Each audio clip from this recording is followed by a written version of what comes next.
Okay, so you have warned, I think, that the UK risks falling short of its AI and data center expansion goals. What do you see as the main workforce challenges holding the industry back? Well, I think the AI, absolute, the energy that's behind it is outstripping the labor resources that are there, skilled labor resources are there. So I think that's the main problem. And I think we're not helping ourselves because we're keeping with traditional training patterns. And I think we're not reimagining our approach what we should be doing. So I think that's the key problem statement. We're not keeping pace with the traction of what the market requires. And I think in the UK a little bit because we have 100 data centers coming out in the next 3 to 5 years. There's regulatory red tape, I think, that's causing a little bit of a pause on some of the pacing of what's happening. So we have a bit of time that we really could double down and refocus on things that we could do as a group and as a market.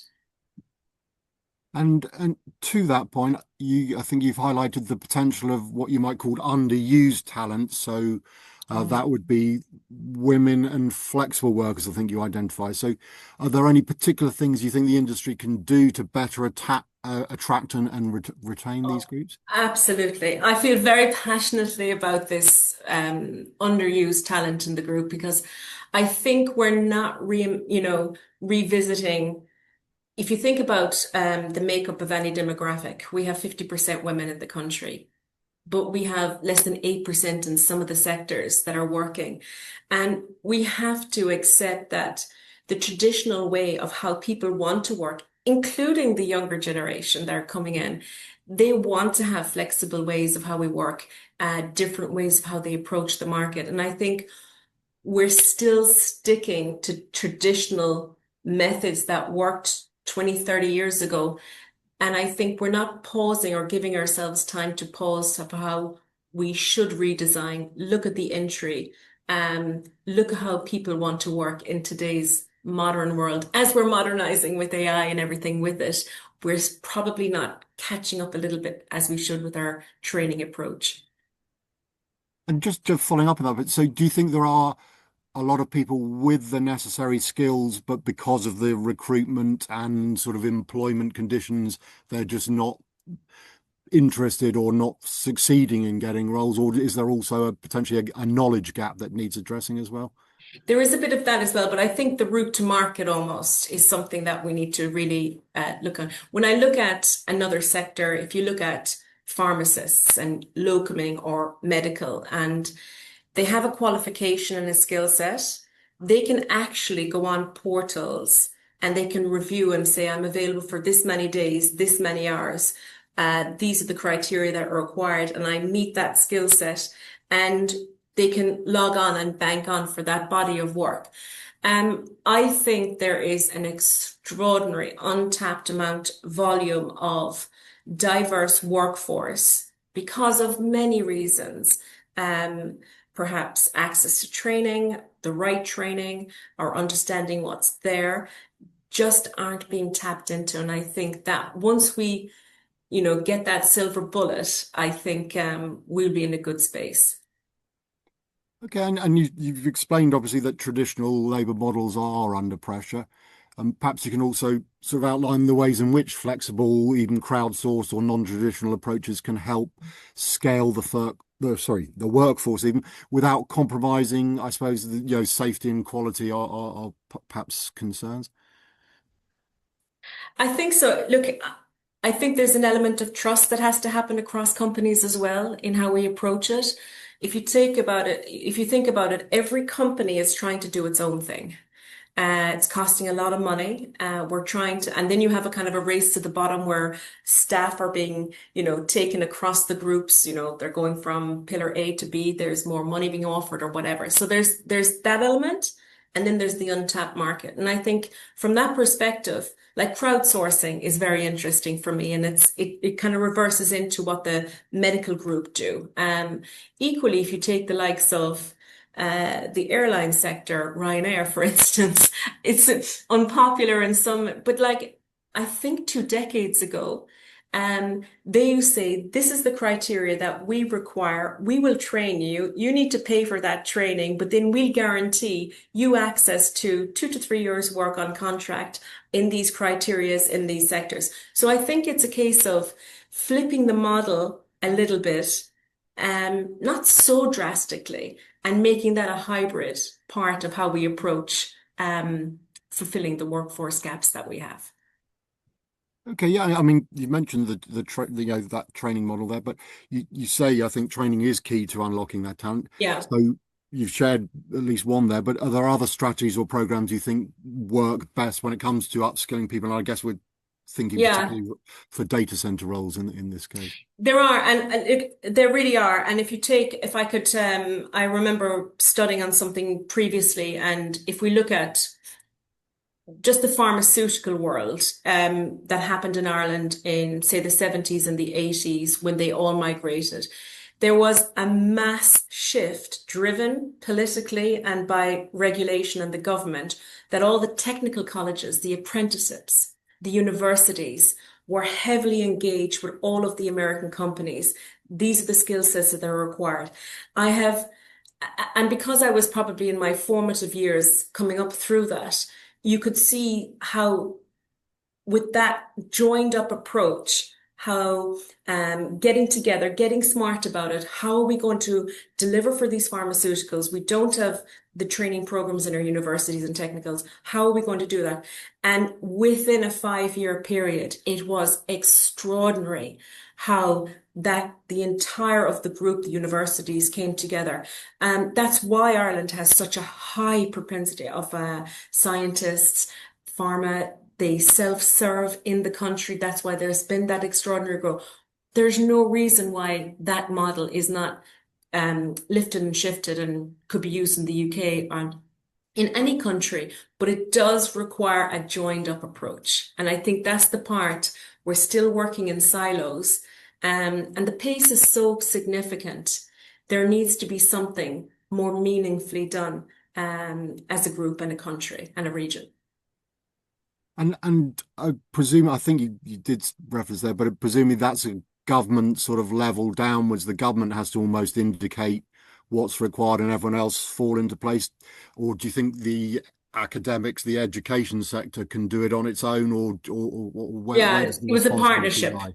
Literally, it was a very powerful partnership. It was probably driven by the apprentice group in the country originally. Because if you think about the apprentice programs, even here in the, in the UK, you have a lot of people that used to go to university academically. They've now cottoned on to the apprentice programs are actually so powerful, and you still get your degree. But the apprentice programs were for more different types of learning and different approaches. So there's still a big segment of people that we need to cater for. So I think there needs to be a review on that across the board. And I don't think it's rocket science, but I do think it takes intelligent, joined up approach. And I do think the technical colleges, the apprentice programs, getting back to work schemes, you have underdeveloped or, you've resources in certain areas in the UK. These parts of the country could really trailblaze and drive this. Okay, and moving on, I mean, subcontracting widespread in data center projects, but maybe not discussed as much as it could be. But are there risks when sort of standards and training aren't consistent? So I guess people might be worried that Absolutely. bringing in a third party, doesn't have the same sort of approach or standards, whatever. So just your thoughts there. Yeah. So I think first of all, subcontractors are absolutely a hybrid of I think how anyone's delivering in their model today. So and I think yes, it is a cost to keep those standards because it's not having a framework, not having standards, the not having, I think, strong frameworks in place, metrics of how we measure, costs so much money to repair, get right, redo. It's like an own goal sometimes if we don't put the heavy lifting into it up front. So I think from a safety perspective, those frameworks. And again, I think there could be a more joined up approach across the groups rather than every individual company trying to do it. Ev- there could be more help given. This is a really robust framework. This is the standards we're looking for these industries. And giving helps and frameworks like that would be good. Okay, and in terms of how the sector can scale, it's got to scale pretty rapidly, I guess, with this AI boom and as you mentioned, all those data centers, going to be built. But there's also the issue of maintaining quality, safety, accountability.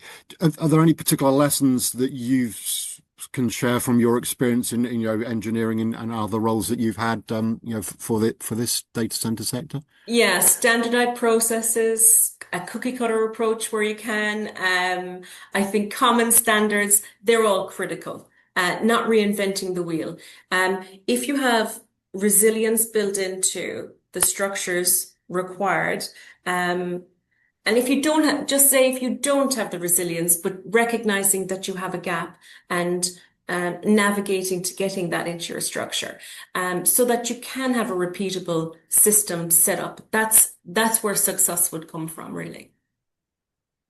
And I think it's fair to say, one of the few senior women in the data center sector, which is yeah, I've had many discussions where the sort of male, pale, stale, stereotype still exists. But what I want to ask is how your perspective has shaped your approach to leadership and talent development, bearing in mind, as I say, you're, one of sadly few senior women in the sector. So I will say that I have been so lucky to have worked with some of the most incredible men, leaders. Even if I went back 20, 25 years ago, I got to see the good, the bad, and the ugly of what leadership should look like, could look like. And I know how I was made to feel, and I worked on site as well for 10 years in my formative years. And when you are the only female in the room, it is different. We're not looking for all females, we're looking for a diverse grouping. And for everything I do, it is always about is the group diverse? Are we having multiple voices or are we hearing from the same people? But how do we look at and tap into certain people that really, if they were given the right guidance, the right support, or shown you can get from here to here by doing these, this, and that, um, I think that's invaluable. That was done for me. Um, I was a tiny cog in the wheel, but I actually felt like I was instrumental in the strategy of the company. But that was down to the leader I had. And so I think it's be very conscious if you're leading people, be very conscious of how you interact in them and their career. And I'd say to the individuals, you have to take control of your career. You equally have to be brave. On occasions, you have to speak up. Sometimes you might say the wrong things, but speak up, push yourself forward, because I think the same insecurities that your male colleagues might have are the same as what you might have. So I think it's a case of just speak up, lean in, drive forward, and look for those opportunities as well and ask for help. And of course, your network is incredibly important. Yeah, and are there particular steps do you think that the industry can take to make data center careers more inclusive? And I suppose the part two to that, and why would that be so critical in terms of meeting the future demand that's coming along? Yeah, so if you look at and I think there's a multitude of societies there, networks, forums, online groups, everything.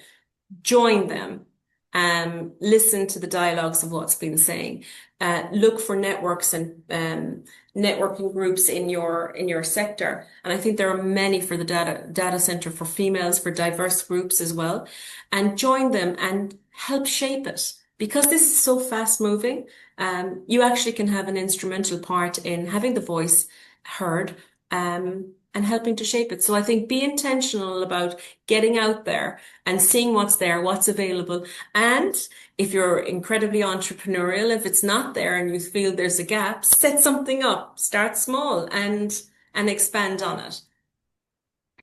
And as we mentioned, I think at the start of the conversation, clearly AI is going to be driving a massive increase in UK data center capacity by, I mean, 2030 is the plan, but there's obviously issues with power, skills, etc. There's a lot of, Yeah.